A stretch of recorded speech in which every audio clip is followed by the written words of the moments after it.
ಆತ್ಮೀಯ ವಿದ್ಯಾರ್ಥಿಗಳೇ, ಹಿಂದಿನ ಸೆಷನಲ್ಲಿ ಅಂದರೆ ಸೆಷನ್ 8ಅಲ್ಲಿ ನಾವು ಸಿಮೆಟ್ರಿ ಎಲಿಮೆಂಟ್ಸ್ ಮತ್ತು ಮಿಲ್ಲರ್ ಇಂಡಸಿಸ್ ಬಗ್ಗೆ ತಿಳ್ಕೊಂಡಿದ್ವಿ. ಕ್ರಿಸ್ಟಲ್ಸಲ್ಲಿ ಎಷ್ಟು ಥರದ ಸಿಮೆಟ್ರಿನ ನಾವು ಒಬ್ಸರ್ವ್ ಮಾಡ್ಬೋದು ಮತ್ತು ಮಿಲ್ಲರ್ ಇಂಡಸಿಸ್ನ ಹೇಗೆ ಐಡೆಂಟಿಫೈ ಮಾಡೋದು ಮತ್ತು ಹೇಗೆ ಅದನ್ನು ಕ್ಯಾಲ್ಕುಲೇಷನ್ ಮಾಡೋದು ಅನ್ನೋದನ್ನು ತಿಳ್ಕೊಂಡಿದ್ವಿ. ಇವತ್ತಿನ ಸೆಷನಲ್ಲಿ ಅಂದರೆ session 9ಅಲ್ಲಿ Bragg's law and the spacing between the lattice planes of cubic crystal ಇದ್ರ ಬಗ್ಗೆ ತಿಳ್ಕೊಳ್ಳೋಣ. ಸೊ ಮೊದಲಿಗೆ Bragg's law. Bragg's law statement ಮತ್ತು ಪ್ರೂಫ್ ಎರಡೂ ಕೂಡ ಇದೆ. ನಾವು ತುಂಬ ಈಸಿಯಾಗಿ ಅರ್ಥ ಮಾಡ್ಕೊಳ್ಬೋದು Bragg's lawನ. ಸೊ ಅಷ್ಟೇ ಈಸಿ ಸ್ಟೆಪ್ಸಲ್ಲಿ ನಾವು Bragg's lawನ ಪ್ರೂವ್ ಕೂಡ ಮಾಡ್ಬೋದು. ಹಾಗಾದರೆ Bragg's law ಸ್ಟೇಟ್ಮೆಂಟ್ ಏನು ಹೇಳಿದೆ ಅಂತ ನೋಡೋಣ. The intensity of reflected waves at a certain angle will be maximum when the path difference between the two reflected waves from two different planes is an integral multiple of the wavelength of incident waves. ಇದು Bragg's lawನ statement. ಹಾಗಾದರೆ ನಾವು ಹೇಗೆ ಇದನ್ನು ಅರ್ಥ ಮಾಡ್ಕೊಳ್ಳೋದು? ಈ simple ಡಯಾಗ್ರಾಮಲ್ಲಿ ನಾವು Bragg's lawನ ಅರ್ಥ ಮಾಡ್ಕೊಳ್ಬೋದು ನೋಡಿ. So A B incident ray and P Q ಕೂಡ ಇನ್ಸಿಡೆಂಟ್ ರೇ. ಈ ಎರಡು ಇನ್ಸಿಡೆಂಟ್ ರೇಸು ಬೇರೆ ಬೇರೆ ಪ್ಲೇನಿನ ಮೇಲೆ ಇನ್ಸಿಡೆಂಟ್ ಆಗಿದೆ ನೋಡಿ. Consecutive planes A B first ಪ್ಲೇನಲ್ಲಿ ಇದು ಕ್ರಿಸ್ಟಲ್ ಪ್ಲೇನನ್ನು ಹಾರಿಜಾಂಟಲ್ ಲೇನ್ಸು ರೆಪ್ರೆಸೆಂಟ್ ಮಾಡಿದ್ರೆ ಇದು ಇನ್ಸಿಡೆಂಟ್ ರೇಸ್ ಎ ಬಿ ಮತ್ತು ಪಿ ಕ್ಯೂ. ಹಾಗೆಯೇ ಬಿ ಸಿ ಮತ್ತು Q R reflected rays. So Bragg's lawದು ಸ್ಟೇಟ್ಮೆಂಟು ನೋಡಿ. The wavelength of the path difference between the two reflected rays from two different planes is maximum only when the path difference is equal to integral multiple of wavelength of incident rays. So ಇವುಗಳ intensity maximum ಇರುತ್ತೆ. ಯಾವಾಗಪ್ಪ maximum ಇರುತ್ತೆ? ಇವೆರಡರ ನಡುವಿನ path difference is integral multiple of wavelength of incident ವೇವ್ಸಿಗೆ equal ಇದ್ದಾಗ. ಹಾಗಾದರೆ path difference ಎಷ್ಟಿದೆ ಅನ್ನೋದನ್ನ ನೋಡೋಣ ನೋಡಿ. A B and P Q R the incident rays. ಇದು ಲ್ಯಾಟಿಸ್ ಪ್ಲೇನ್ ಅಥವಾ ಕ್ರಿಸ್ಟಲ್ ಪ್ಲೇನ್ಸು. ಎ ಬಿ ಮೇಲೆ A B incident wave incident ಆಗಿದೆ ಫಸ್ಟ್ ಪ್ಲೇನ್ ಮೇಲೆ. ಅದರ ನೆಕ್ಸ್ಟ್ ಕಾನ್ಸಿಕ್ಯೂಟಿವ್ ಪ್ಲೇನ್ ಮೇಲೆ ಮತ್ತೊಂದು ಇನ್ಸಿಡೆಂಟ್ ಆಯಿತು, ಮತ್ತೊಂದು wave, that is P Q. Incident ಆಯ್ತಂದರೆ ದೆನ್ ರಿಫ್ಲೆಕ್ಟ್ ಕೂಡ ಆಗ್ತಿದೆ along B C. A B undergoes reflection along B C. ಹಾಗೆಯೇ ಪಿ ಕ್ಯೂ ಕೂಡ ರಿಫ್ಲೆಕ್ಷನ್ ಆಗ್ತಿದೆ ಕ್ಯೂ ಆರ್ ಡೈರೆಕ್ಷನಲ್ಲಿ. ಸೊ ಹಾಗಾದರೆ ಎರಡು ರಿಫ್ಲೆಕ್ಷನ್ ರೇಸು ಇವುಗಳ ಇಂಟೆನ್ಸಿಟಿ ಮ್ಯಾಕ್ಸಿಮಮ್ ಇರುತ್ತೆ ಆಫ್ಟರ್ ರಿಫ್ಲೆಕ್ಷನ್.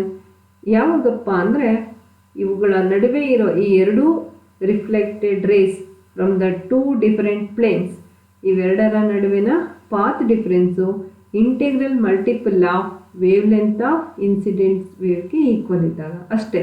ಸೊ ಹಿಯರ್ ಇದು ಸೆಂಟೆನ್ಸಲ್ಲಿ ಆದರೆ statement ಈಕ್ವೇಷನಲ್ಲಿ 2d sin theta is equal to n lambda. 2d sin theta represents path difference. ಇದು integral multiple of wavelength of incident light. ಹಾಗಾದರೆ here in this equation T represents interplanar distance. ನೋಡಿ, ಒಂದು ಪ್ಲೇನ್ಗಿಂತ ಮತ್ತೊಂದು ಪ್ಲೇನ್ಗೆ ಎಷ್ಟು ಡಿಸ್ಟೆನ್ಸ್ ಇದೆ ಅದೇ interplanar distance. Theta glancing angle.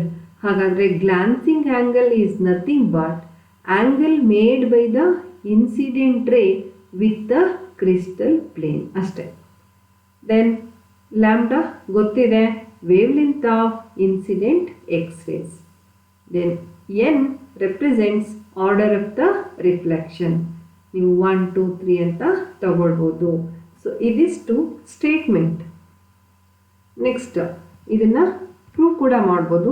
ತುಂಬ ಸಿಂಪಲ್ ಸ್ಟೆಪ್ಸಲ್ಲಿ ಬ್ರ್ಯಾಗ್ಸ್ ಲಾನ ಡಿರೈವ್ ಮಾಡಿದ್ದಾರೆ. ಸೊ ಫಾರ್ ದ್ಯಾಟ್ ಹಿಂದೆ ಯೂಸ್ ಮಾಡಿದ್ದ ಡಯಾಗ್ರಾಮನ್ನು ಇಲ್ಲೂ ಕೂಡ ಯೂಸ್ ಮಾಡೋಣ. So for that let us consider two incident rays AB and PQ. These two are incident on the two different planes, consecutive planes. So ಇದು ಒಂದು plane, next plain, ಅವೆರಡರ ಮೇಲೆ ಎರಡು incident ಆಯ್ತು ಅಂತ ತಗೊಳ್ಳೋಣ. ನೆಕ್ಸ್ಟ್ ರಿಫ್ಲೆಕ್ಟ್ ಆಗಿದೆ. Then here lambda assume ಮಾಡ್ಕೊಳ್ಳಿ wavelength of incident waves and theta is the glancing angle. ನೋಡಿ ಇಲ್ಲಿ ಮಾರ್ಕ್ ಮಾಡಿದ್ದೇವೆ. Theta is the angle between incident ray or incident wave and the plane, crystal plane. So next ನೋಡಿ, ಯಾವಾಗ maximum ಇರುತ್ತೆ corresponding ಆ್ಯಂಗಲನ್ನು ನಾವು ಗ್ಲಾನ್ಸಿಂಗ್ angle ಕೂಡ ಅಂತಲೂ ಕರಿಬೋದು. ಸೊ ಹಾಗಾದರೆ according to Bragg's law, the path difference between the reflected rays from two different planes is equal to n lambda. Integral multiple of wavelength of incident waves is equal to, ನಾವು path difference ಅನ್ನು lambda ಅಂತ ತಗೊಂಡ್ರೆ ಅದು equal ಇರುತ್ತೆ, n ಲ್ಯಾಂಬ್ಡಾಗೆ equal ಇರುತ್ತೆ according to Bragg's law. Here n order of the reflection ಅಂತ ತಗೊಳ್ಳೋಣ. ಸೊ ಇದನ್ನು ಪ್ರೂವ್ ಮಾಡಲಿಕ್ಕೆ ನಾವು ಪಾತ್ ಡಿಫ್ರೆನ್ಸನ್ನು ಕ್ಯಾಲ್ಕುಲೇಟ್ ಮಾಡಬೇಕು. In order to calculate the path difference, first we have to draw two perpendiculars BM and BN corresponding to PQ and QR rays. For incident ray PQ, we have to draw BM perpendicular line, and for reflected ray QR ಗೆ BN perpendicular ಅನ್ನು draw ಮಾಡೋಣ. Then so path ಡಿಫ್ರೆನ್ಸನ್ನು calculate ಮಾಡೋದಾದರೆ, path difference ಅಂದರೆ ಇದೆಷ್ಟು travel ಮಾಡಿದೆ ಇದರಷ್ಟು. ನೋಡಿ ಪಿ ಕ್ಯೂ ಮತ್ತು ಕ್ಯೂ ಆರು ಎ ಬಿ ಸಿಗಿಂತ M Q plus Q N ಅಷ್ಟು ಜಾಸ್ತಿ ಟ್ರಾವೆಲ್ ಮಾಡಿರುತ್ತೆ. ಹಾಗಾಗಿ ಇವೆರಡಕ್ಕಿರೋ path difference is equal to M Q plus Q N ಅಷ್ಟೇ. ಇವೆರಡರ ನಡುವಿನ path difference is equal to mq plus qn. Then substitute ಮಾಡೋಣ equation 1ಗೆ. then mq plus qn is equal to n lambda ಬರುತ್ತೆ. So next again simplification, mq ಮತ್ತು qn calculate ಮಾಡಬೇಕಾಗುತ್ತೆ ನಾವು. So ಇದೊಂದು right angle triangle BMQ. ಅದರಲ್ಲಿ ನಾವು sine ಥೀಟಾನ define ಮಾಡ್ಕೊಳ್ಳೋದಾದರೆ opposite by hypotenuse, that is MQ divided by BQ. So that is equal to MQ is equal to BQ sin theta ಆಗುತ್ತೆ. Since BQ is nothing but D, that is interplanar distance. ಹಾಗೇನೆ ಮತ್ತೊಂದು right angle triangle BQN, ಮತ್ತೆ sin ಥೀಟಾನ define ಮಾಡ್ಕೊಳ್ಳೋಣ. sin theta is equal to opposite by hypotenuse, QN divided by BQ. So QN or NQ is equal to BQ sin theta, and that is equal to D sin theta since BQ is equal to D. Substitute ಮಾಡೋಣ. Then D sin theta plus D sin theta is equal to n lambda. It is 2, and further simplification 2D sin theta is equal to n lambda. So ಇದೇ Bragg's equation, that is nothing but path difference between the two reflected rays from two different planes is equal to integral multiple of wavelength of incident waves. Here path difference is equal to 2D sin theta.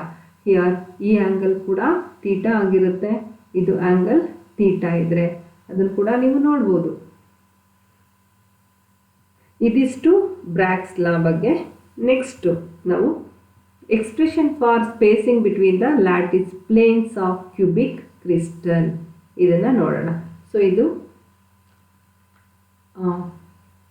ಒಂದು ಪ್ಲೇನನ್ನು consider ಮಾಡೋಣ.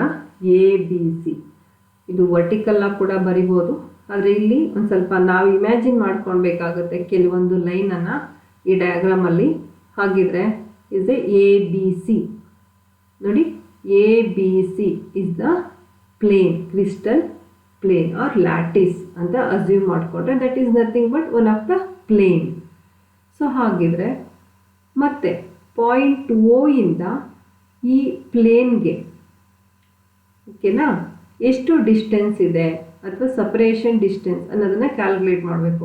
ಮತ್ತೊಂದು plain ಓನಲ್ಲಿ ಇರುತ್ತೆ. So ಇದು ಕೂಡ A B C ಕೂಡ point P on this plane, then corresponding O ಕೂಡ lies on the another plane. ಅದನ್ನು ನಾವು ಡಯಾಗ್ರಾಮಲ್ಲಿ ತೋರಿಸಿಲ್ಲ. ಸೊ ಹಾಗಾದರೆ ಇಲ್ಲೂ ಒಂದು ಪ್ಲೇನ್ ಇದೆ, ಇದು ಒಂದು plane P. A B C ಪ್ಲೇನಲ್ಲಿ ಒಂದು ಪಾಯಿಂಟ್ ಅಸ್ಯೂಮ್ ಮಾಡ್ಕೊಳ್ಬೇಕಾಗುತ್ತೆ. ಸೊ ಇವೆರಡರ ನಡುವಿನ ಡಿಸ್ಟೆನ್ಸ್ ಇಂಟರ್ ಪ್ಲೇನಾರ್ ಡಿಸ್ಟೆನ್ಸ್.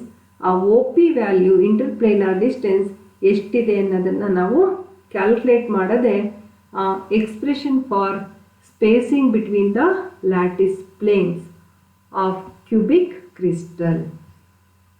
ಇದು ಸ್ವಲ್ಪ ನಿಮಗೆ ಅರ್ಥ ಮಾಡ್ಕೊಳ್ಳೋದು ಕಷ್ಟ ಆಗುತ್ತೆ ಅನ್ಕೋತೀನಿ, ಬಟ್ ಈಸಿ ಇದೆ. ಆದರೆ ನಾವು ಸ್ವಲ್ಪ ಡಯಾಗ್ರಾಮಲ್ಲಿ ಕೆಲವೊಂದು ಲೈನ್ಸನ್ನು ಇಮ್ಯಾಜಿನ್ ಮಾಡ್ಕೊಳ್ಬೇಕಾಗುತ್ತೆ. ನೆಕ್ಸ್ಟ್ ನೋಡಿ,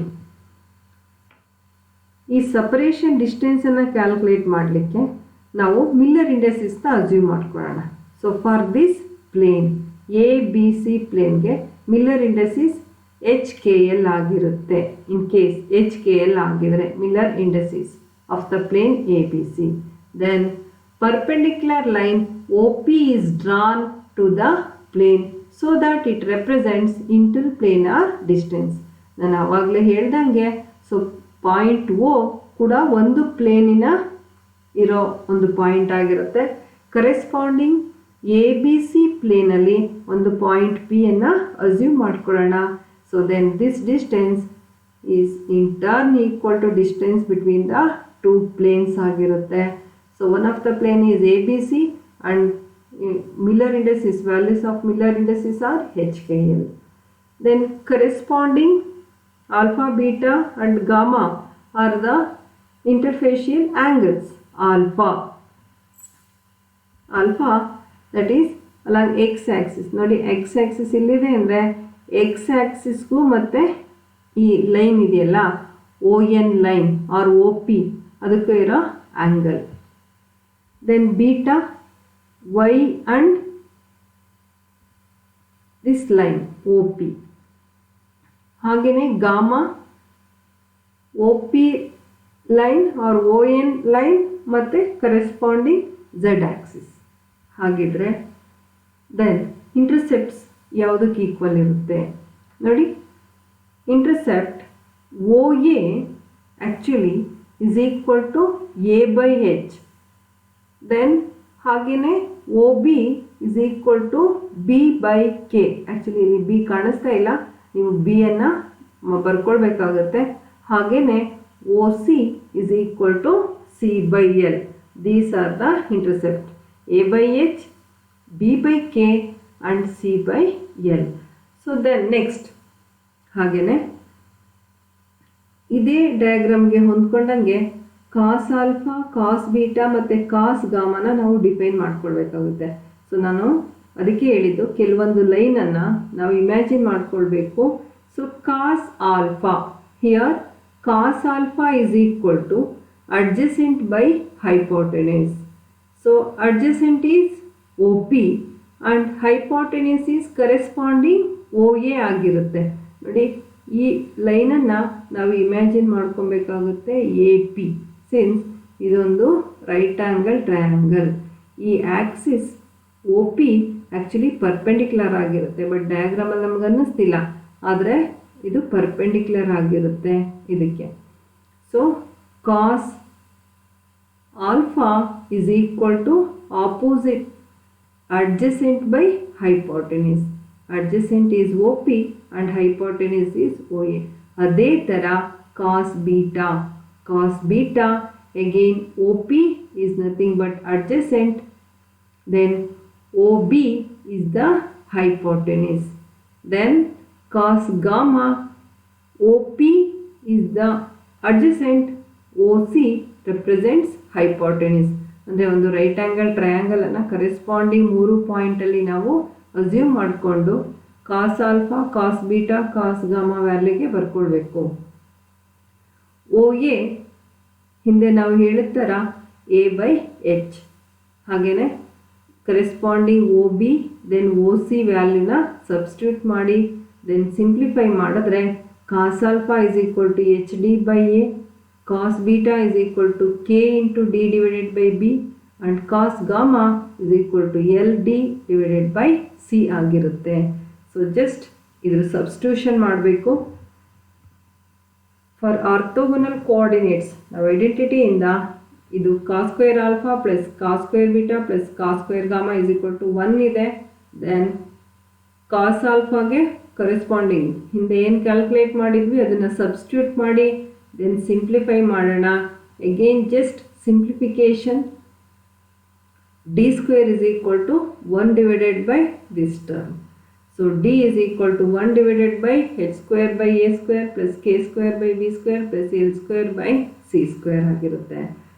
again further simplification, interplanar distance hkl dhkl is equal to 1 divided by d square ಅಷ್ಟಾಗಿದ್ರೆ d is equal to square root of 1 divided by square root of this term.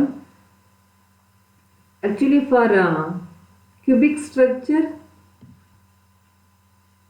all intercepts A, B, C are same for that crystal system. ನೀವು substitute ಮಾಡಿದ್ರೆ A, B, C ಜಾಗದಲ್ಲಿ A ಅನ್ನು substitute ಮಾಡಿದ್ರೆ so final ಆಗಿ DHKL is equal to A divided by square root of H square plus K square plus L square ಆಗಿರುತ್ತೆ. So A is the intercept value. So this is nothing but expression for spacing between the lattice planes of cubic crystal.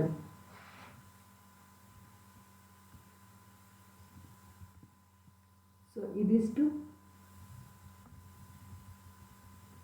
ನಿಮ್ಮ Bragg's law ಮತ್ತು ಒಂದು equation derive ಮಾಡಿದ್ದು spacing between the lattice planes of cubic crystal. ಎರಡು important ಕ್ವಶನ್ನೇ, ನಿಮಗೆ ಕೇಳ್ಬೋದು. Derive the expression for spacing between the lattice planes of the cubic crystal and state and prove Bragg's law ಅಂತ. ಖಂಡಿತ ನಿಮಗೆ ಅರ್ಥ ಆಗಿದೆ ಅಂದ್ಕೊಳ್ತೀನಿ. ಗೊತ್ತಾಗಲಿಲ್ಲ ಅಂದರೆ ಸ್ಟಡಿ ಮೆಟೀರಿಯಲಲ್ಲಿ ನೋಡಿ, ಇಲ್ಲ ಟೆಕ್ಸ್ಟ್ ಬುಕ್ಕಲ್ಲಿ ತುಂಬ ಚೆನ್ನಾಗಿದೆ ಟೆಕ್ಸ್ಟ್ ಬುಕ್ ರೆಫರೆನ್ಸು. ನೀವು ಕಾಲೇಜ್ ಫಿಸಿಕ್ಸ್ನಾದರೂ ಕೂಡ ನೋಡ್ಬೋದು, ಇಲ್ಲ refresher course in volume 3 CL Arora ಇವ್ರದ್ದಾರು ನೋಡ್ಬೋದು. ಖಂಡಿತ ನಿಮಗೆ ಅರ್ಥ ಆಗುತ್ತೆ ಅಂದ್ಕೊಳ್ತೀನಿ.